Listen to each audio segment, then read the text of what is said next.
In pet care, we all want to make sure our pets are taken care of, so if you have an animal at home, it's important to be aware of potential dangers that you may not know about. Joining us today is Dr. Shale Kenny from Ocean State Veterinary Specialist, and she's brought along some items for us. Thanks so much for being here, Doc. Thank you. Thanks for having me. These are some items that actually can be pretty toxic that most people, I'm sure, have lying around the house. Why don't we go through some of these and talk about the potential dangers? I brought these because you wouldn't really think of them. I think everyone knows that antifreeze is toxic, but if you look at the ingredients, this de-icer that people use in their windshield wipers actually contains the same ingredient as antifreeze, so that's something to watch out for.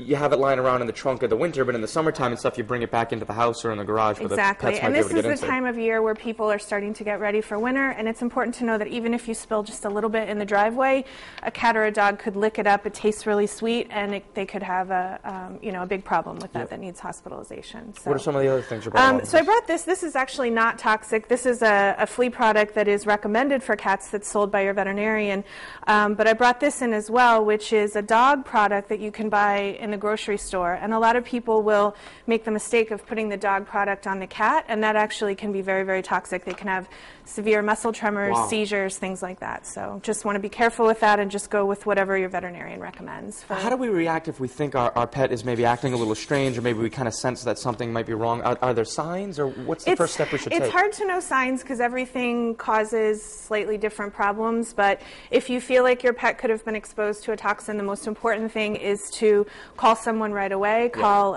Ocean State. We're open 24 hours a day. We can answer questions over the phone. In most cases, the sooner you act, the better, because that gives us the ability to decontaminate them and may avoid hospitalization and things like that. So, I mean, if anything seems out of the ordinary, it's always quick to... It's better just to call and ask, and we may ask you to come in, or we may be able to tell you over the phone that you don't need to worry about it. Now, you stress kind of going through your house, doing a walkthrough to check things.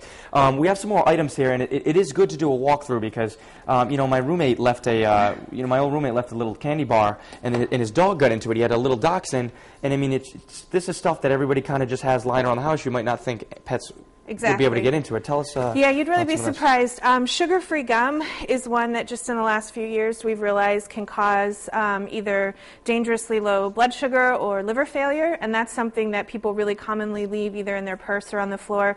Chocolate and caffeine or coffee, I think most people know.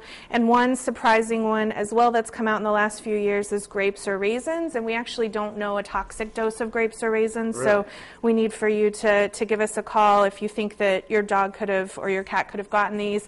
And a lot of people used to give grapes as treats, but you shouldn't do that anymore. And then some of the really common over-the-counter anti-inflammatory drugs can be very dangerous for both dogs and cats. So it's just really important to just do a sweep. Just go through the house and just make sure this stuff isn't lying around. Doctor, thanks so much for being here. We're going to link all this information onto our website. So for more important information on caring for your pet, just head over to foxprovidence.com.